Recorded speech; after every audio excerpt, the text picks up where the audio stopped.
ሰፕቴምበር 26 የዕለቱ መልእክት ርዕስ በእናንተ ምክንያት።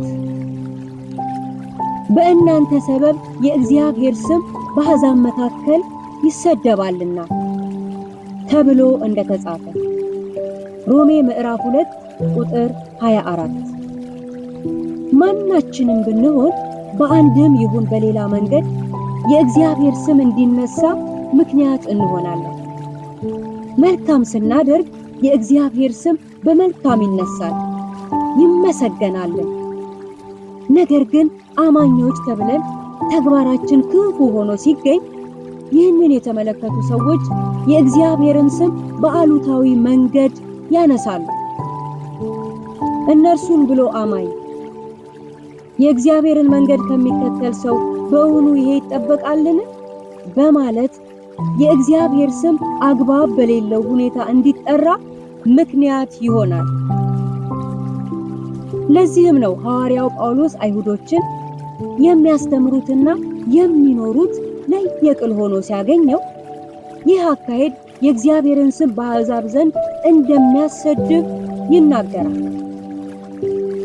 ምክንያቱም አትስረቅ እያሉ ራሳቸው ሰርቀው ከተገኙ፣ አታመንዝሩ በማለት እየሰበኩ ራሳቸው ካመነዘሩ፣ አትዋሽ በሐሰትም አትመስክር በማለት እያስተማሩ ነገር ግን በተግባር የሚጥሱ ከሆነ ምንድነው የነሱ መንፈሳዊነት? አምላካቸውስ እንዴት ዝም ይላቸዋል? በእውኑ እግዚአብሔር የሚፈልገውስ ሕይወት ይህ ነውን? በማለት መሳለቅ ይጀምራሉ። ይህ ደግሞ መመስገን ያለበት የእግዚአብሔር ስም እንዲነቀፍ ምክንያት ይሆናል። የተወደዳችሁ የእግዚአብሔር ልጆች ሆይ በእኛ ሕይወት የእግዚአብሔር ስም እንዲከበር ወይስ እንዲሰደብ? ለየትኛው ምክንያት እየሆንን ይሆን? የእግዚአብሔርን ስም ከማያስከብር ከማንኛውም ድርጊት በንስሐ መመለስ ይገባናል።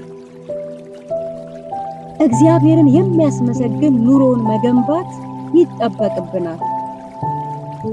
ስለዚህ በመግባትና በመውጣታችን በቃልና በድርጊታችን አምላካችን እግዚአብሔርን የምናስከብር እንጂ የምናሰድብ ሰዎች አንሁን።